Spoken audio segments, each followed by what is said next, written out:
Start the recording. Okay, here we are. Hello everyone, and welcome to another episode of SaaS Growth Academy. Today with us we have Sampath from SaaS Mantra. Hello, Sampath. How are you?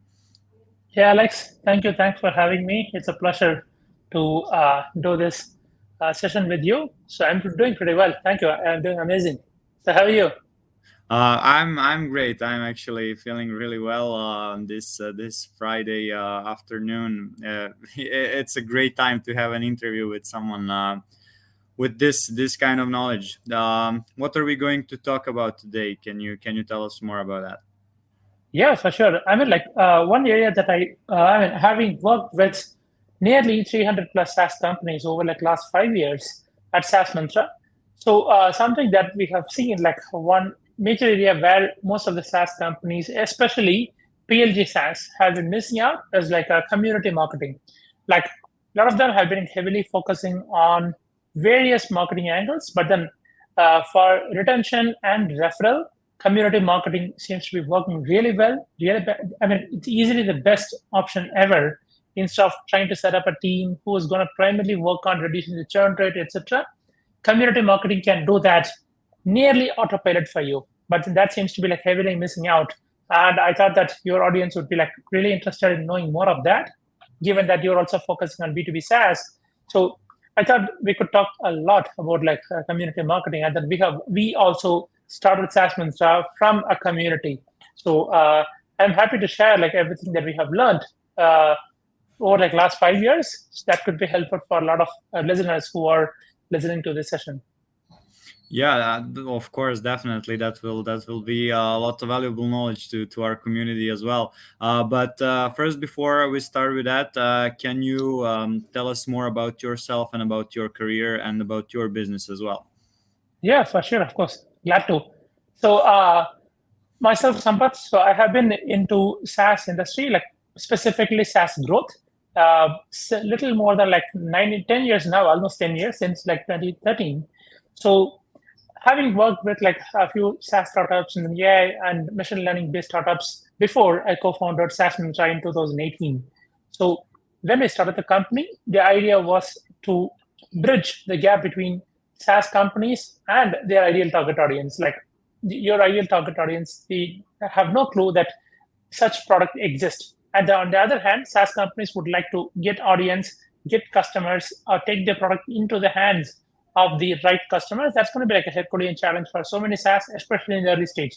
So we kind of wanted to build a bridge between the two, and then we found out a way to build SaaS Ninja, which is kind of like a Groupon for SaaS for software products. So which helps and primarily for distribution and discovery of SaaS products. And today we have over 100,000 plus customers worldwide, majorly from US and Europe.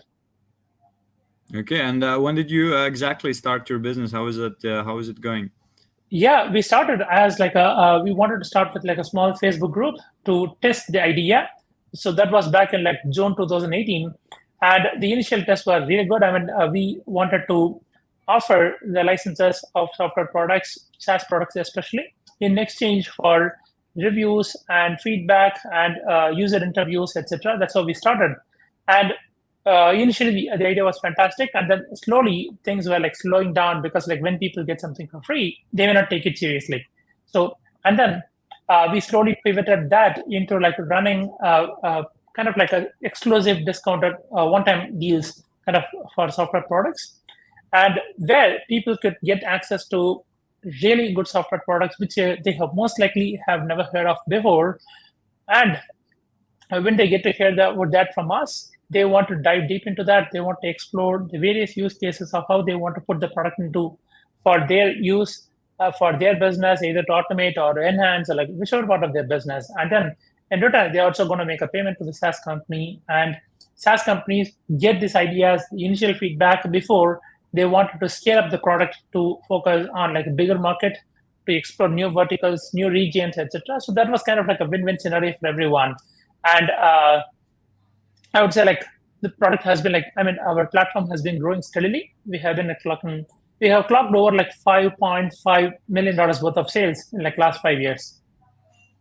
And can you, since you're an expert in community management and community growth, can you tell us how did you use that knowledge to grow your own business? Yeah, of course. Like, so when before I started SaaS Ministra, so I was actually a consultant for a few SaaS products. So whereas I have been seeing like a lot of SaaS founders, like when they build a product, they want to take it out to the market and wanting to acquire customers. So they have like either you have two options. One, you go via organic, which is going to take like a lot of time, and two, you have to spend money on ads where the conversion is not guaranteed. So, I mean, even if people are going to sign up, they may or may not convert. Most likely, they won't convert. So, we wanted to have a solution, and I have been working with SaaS companies. That's when I found out, okay, there is like ideas and suggestions I've been sharing. What if it's not just me? What if there is a community of people who can share the feedback about like every product they come across, and what could we do to get them to share the feedback? What can we do to turn these customers into your brand advocates? What can we do to tend them to refer more of their subscribers, their followers, their clients to sign up for these SaaS products? What exactly we can do? That was the question that was lingering in my mind. And I thought that, okay, why not let's just try starting a Facebook group, which is free. And Facebook group was just booming back in 2018. So let's just start a Facebook group and see how this is going to pan out. Let's just build a community of people who are interested in like say, tech products and SaaS products. And that's how it started. And slowly we started to introduce like products one by one. And we have been introducing founders like, hey, here as the founder, Philip, Mark, Steve, Mary. So we have been introducing them. And people wanted to hear the story behind why they wanted to build a SaaS product and what exactly the problem they are trying to solve. So this community aspect got like more people to be focusing on one product at a time. So the one-to-many aspect has been getting covered very easily. So that was like a Herculean challenge that most SaaS companies have never figured out. I mean, even today, like it's been like 5 years, more than 5 years. Even today, I see like most SaaS companies are trying to work out like one-on-one and not one-to-many. So community marketing works best for them. And you said you were an advisor for a few SaaS companies before starting your own business. And Mhm. how would you say that benefited your career growth? Yeah, for sure. So I was more of a consultant. I was working as a consultant for a few SaaS products. So whereas their struggle was, I thought that the initial struggle was to get the product into the market, but then I identified, like after working with them, I identified this the actual struggle was not to get into the market, but quickly identify, quickly find the sweet spot for the product market fit. Especially there are like two kinds of SaaS, as you might know. There is like a sales-led growth and there is a product-led growth. So sales-led growth requires like multiple touch points by the human. So which means like you have to schedule demos, you have to explain them, you have to create the proposals, and you have to follow up. There's like multiple steps involved. And account-based marketing works best for them. On the other hand, there is a product-led growth, which requires like lesser number of human touch points. Of course, once they sign up, you have to work on the onboarding and all those stuff. But then those are easily scalable without human touch. Now, we identified this community marketing works best for product-led growth companies because when it comes to like PLG, you people just don't want to go interact only with the founder or only with someone from the product team. People would love to be a part. I mean, that's where the evolution has started. So people want to become a part of the community, not just like, hey, I'm the only customer. Am I the only customer here? I have this challenge and I want to understand the use cases for this product. Where exactly should I go? Where should I ask questions? And instead of them having to set out on support tickets and chat support and waiting like forever to get their answers. I mean, for instance, like someone from Singapore has signed up for a product which is originally based out of like San Francisco, for example. The time zone difference is huge. So they cannot expect instant responses. And what happens when people don't get instant responses? They churn out, which means they might go ahead and look for alternative products. Now, this is something we found out initially. And then we thought that, okay, how about like a community for this product and see how that works out. So instead of people, customer, any new one comes in, they don't have to sign up and wait and send something on chat support and then wait forever. I mean, people hate to write emails, honestly. So they want like some places where they could get instant answers. And help desk was not going to be like much helpful here. So we thought that maybe in a community where people can just shoot a question, and there are other customers who can respond to those questions. Hey, for instance, hey, I have signed up for this like form building tool. But then I'm in like events management. Events management is my business. So and I want to collect these amount of information. I'm just not sure if this product is like so and so compliant. So, but I really want to use it, and this is the government project. So now they don't have the Singaporean. They don't have to wait the people from San Francisco to show up on chat support to answer. Now this person is going to show this question in the community. There are other users who could probably be in the same department from the same business. They can just write an answer saying that, hey, yes, this is a great product. I have been using it for my past event, although it's not for a government project. I know these guys are compliant for this. Now that is going to solve the problem instantly for the person who has shot the question. On top of that, they're not going to be getting this answer from the product team, which means it's not going to be salesy at all. So people don't want to be like pushed into or they don't want to be like forced into buying something. People just want to be like naturally heard. They just want to have like friendly conversation. So when you get an answer from a fellow customer who has been already part of this product, who has been using this product for a while, now that is going to make the the new customer to be convinced and stick to the product for a very long time to come. Now that is the power of community marketing. That's how we found this. And then for all the products that we have been launching on SaaS Mintra, we have been stressing them, hey, start a Facebook group or like a Slack channel or like a Discord, which is basically free. You don't even have to pay for a community marketing tool. Just get started with it so that you can assemble your customers in one place and they can help each other when you are not there. Okay, so you just mentioned those free tools like Slack, Discord, Facebook community groups. What would you like recommend someone who is just starting out in the community area? They have no experience with it. They have their product, service, whatever, and they want to go into the community world. What would be your advice for them if they are just starting out without any previous knowledge? Right. Let's just imagine, for example, say there is this new product which may not even have that many customers, and they want to get started with the community marketing. In this case, can we consider that as an example? Sure. Yeah. Okay. Let's take that. So now, what most companies think is like, hey, I don't need to have a community marketing because I don't have all the bandwidth in the world to manage one, which is absolutely fine if you're thinking of that. That you're totally right. You are entitled to be right there, and you don't even have to start one. But then there is like a potential that you are probably missing out if you're not starting a community on day one. So when you start one, then you can potentially you can just invite your customer when someone signs up for the product. Let there be a free user as well.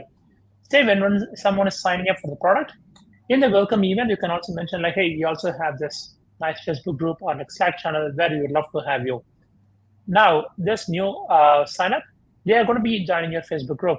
And there, you can just do like a weekly live session, and you need to like have multiple places where you can talk to your customers one to many.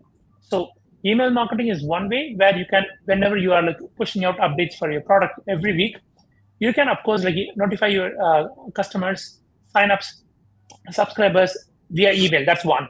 But not everyone is going to be checking emails. I mean, statistics says like hardly out of like 100 emails that is being sent out, maybe like less than 18 people are going to be opening, and less than like 5 people are going to be reading about it. And then even with that, 2 people are going to unsubscribe. So there's like no point relying only on email marketing here. Now you need like have another channel where you can talk about your product updates. And of course, like as humans, you would want to have a recognition. So someone wanting to praise what is it that you have done, something you have accomplished. That's like dopamine effect that's going to be kicking in when you are getting praised for the work that you do naturally, right? Now that's where community marketing comes in, where people would love to hear from you on what is going on in the background in the product. Now, even if they are going to be missing out on your emails, even if they have unsubscribed to your newsletters, they would still hear from you because they are a part of your Facebook group. All you have to do is like just post your product updates and do a weekly live sessions or like a webinars where you can ask everyone in the community to join you, where you can explain them about the use cases for every single feature that you're building. every update you have been pushing. I'm sorry. So people would love to see you as a human. So people love to buy from people. People love to hear from people. People love to talk to people. They just don't want to be a part where I'm just another subscriber.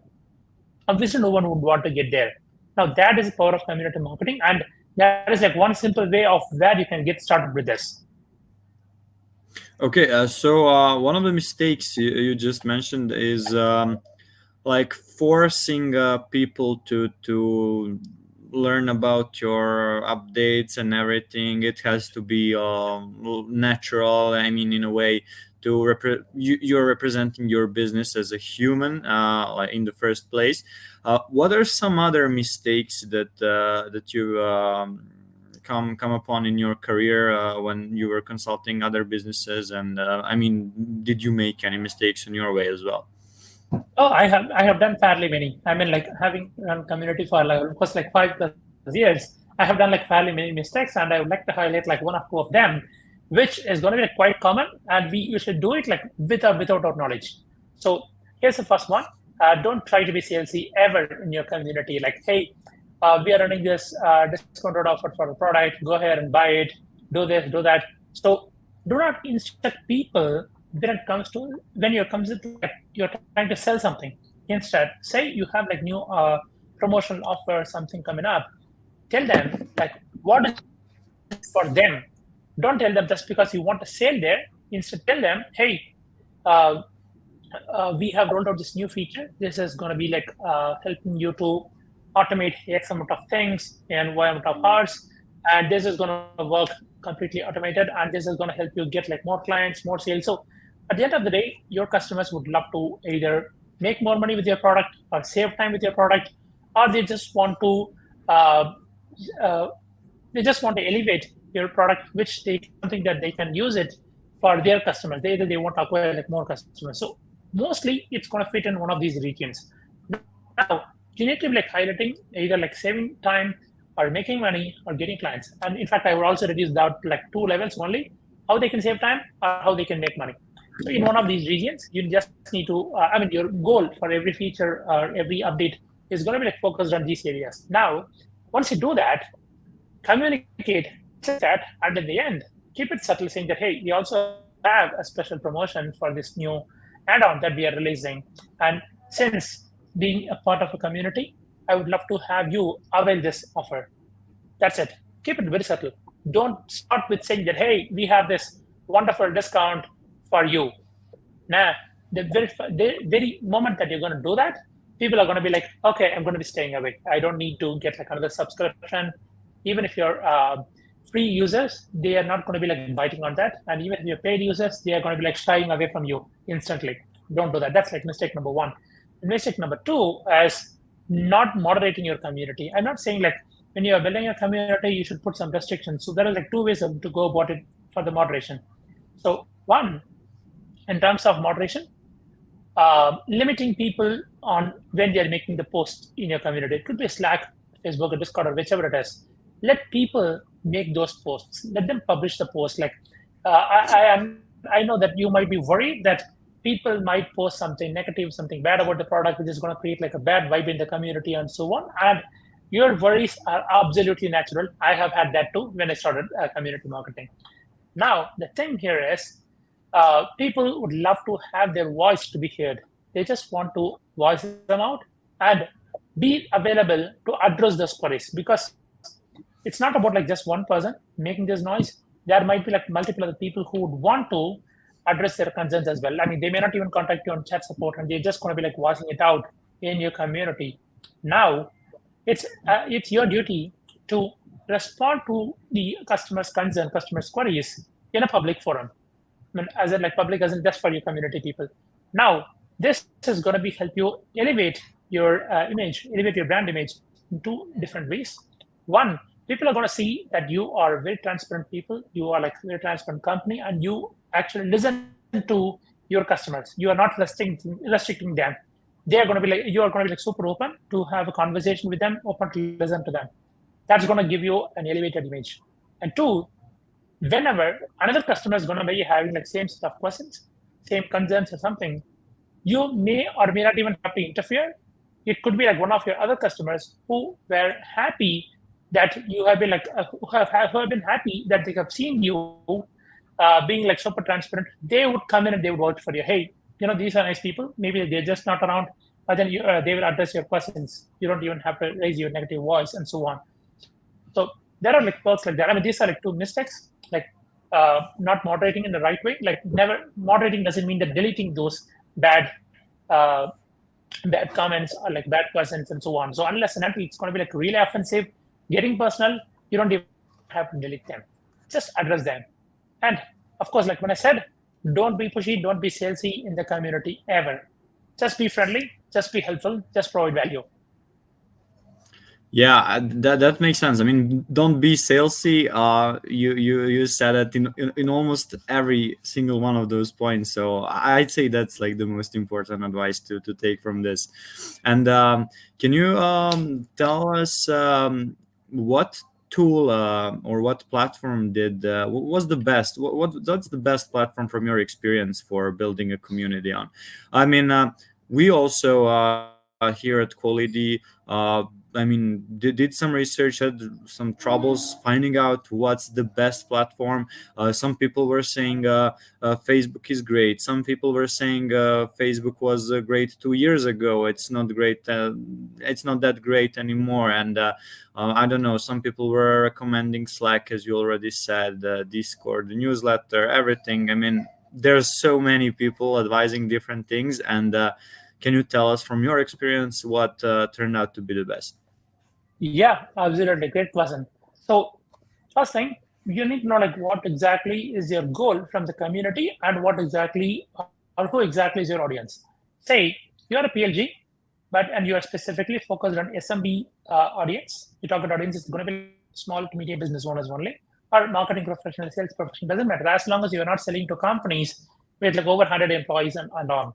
So if you are still a PLG and you are heavily focused on companies with minimum of 100 employees, stay away from Facebook. I wouldn't recommend you go doing a Facebook group at all because a company of that size, they are not going to be focusing on Facebook except to run some ads.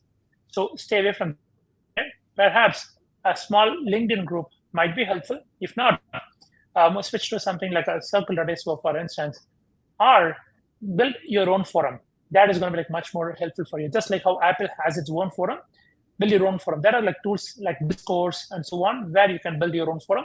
You can maintain your own community because that is where you're going to get like more perks because you can fine tune your forum for and you can just optimize it for SEO as well. Like all those questions can show up when you're googling for Apple query. You probably have noticed there are some questions where it will be directed to the Apple's community, their own forum. Same thing happens for PayPal, for Microsoft, and so on. So if you're focusing on enterprise companies, I mean, not bigger one, like anyone over like 100 employees in a company, that's your target audience. Go for that. But if your product is like it's like super simple PLG, I mean a PLG as well as like a super simple SaaS, that's like, hey, it's gonna sign up, I can get started with it. So if it's like a simple product like that, then I would recommend starting with like a Facebook group. I would recommend you to invest into any of the community forum, community marketing app yet until that you see there is a value in the community and you have like a strong compelling reason of why you want to switch to a different community channel. For instance, like say you have like 10 competitors. So Facebook has this one ugly problem, I'll tell you. So then you have like people joining in your group and your group is going to get popular and so on. Then Facebook would automatically recommend your customers similar groups to join as well. Now that is where Hmm. the problem begins. I mean, Facebook kind of gets naughty there. So which means say you are like a form builder ABC or like a ABC CRM, for instance. Now your competitor XYZ CRM, they're also going to have a Facebook group.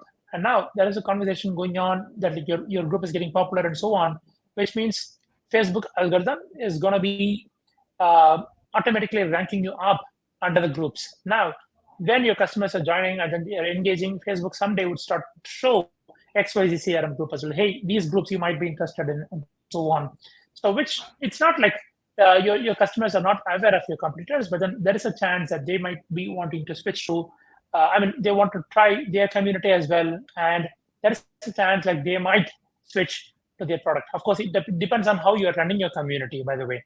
So when you see the community marketing is working out really best for us, then I would suggest like double down or 10x, put your 10x efforts into building the community. In that case, you can still remain on Facebook. You're not going to be losing your customers. But if you're not sure, like if you want to have like, say if you want to have different community level, for example, say I particularly know like a few products who have these VIP customers as well, like which means like signed up for the product, but then they also have available like premium add-ons and they want like more of a custom support and custom requests and so on. When the business is scaling up, take them into a private community where your price point, your average order value per customer is going to be higher. Then invite those customers into this private community, which is where you can think of like circle.is, so on, so on. But then if you're just getting started, and if you're not sure, if your target audience, like anyone could be like a solopreneur or a single user to a maximum of 20 users and so on, then start with the Facebook group. If you're going to be like having anywhere between like 25 or 50 plus people is your minimum target audience, start with the LinkedIn group. Both of them are free.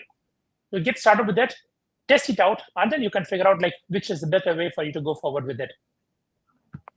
Yeah, and thank you for such a great answer. I mean, that someone will be starting their LinkedIn group after hearing this for sure. Yeah. Also, can you, like, to sum it up, to sum this whole interview up, what would be like some final words from you for anyone looking to start their community in the SaaS community, in the SaaS world? Actually, what I mean, to sum everything up, what would be like 1 to 2 sentences that could help anyone going into the community world? Yeah, sure. I'm happy to. I'm just gonna kind of put like a few things together, like kind of like a touch points. So, if you're just starting a SaaS and if you're a solo founder, let's just segment a few things. You're starting a SaaS and you are a solo founder and you think you don't have enough bandwidth to build a community. It's absolutely fine. Be active on like Twitter or LinkedIn, where your ideal target customers could be hanging around. Like if you think that you don't have enough bandwidth, hey, I'm a solo founder. I'm flying solo. I don't even have. I'm a developer as well, so I don't even know how to operate a community, run a community.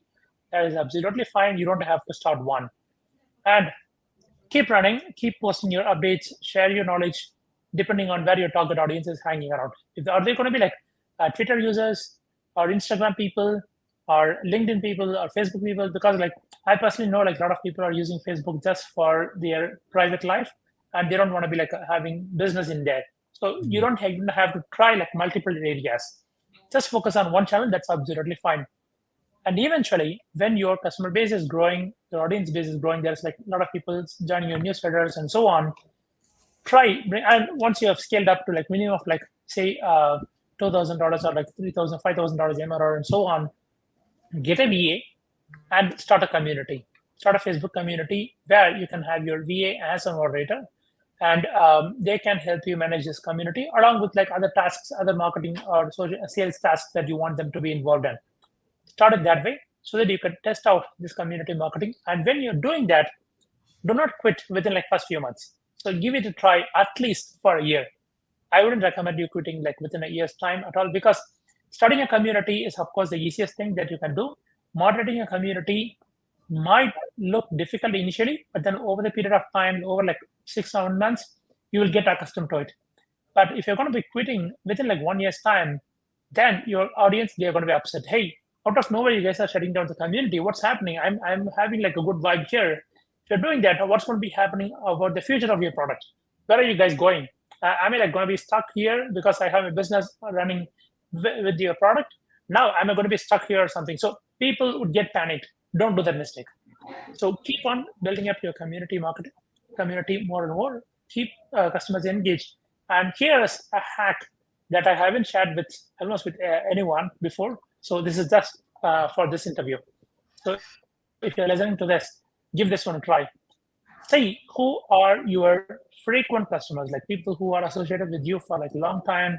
and they have been responding to you via emails, and you have had user interviews with them, you feel like nice about them, you would want to be like friends with them in real life as well. You will have such customers, right? Ask them if they would love to be a moderator of your community. So if they say yes, there is nothing like it. I mean, they'll be like your best brand advocates, and they will help you moderate your community without your interference at all. In return, be a good friend and give them some perks. Like it's not like incentivizing them at all. Like incentivizing quickly turns this into a business. But we are talking about relationships. Like don't focus on incentivizing them, but then give them like, hey, we are rolling out this new feature, but then I really want you to try it out before we share it with the community. We have this automation feature, and please give this a try.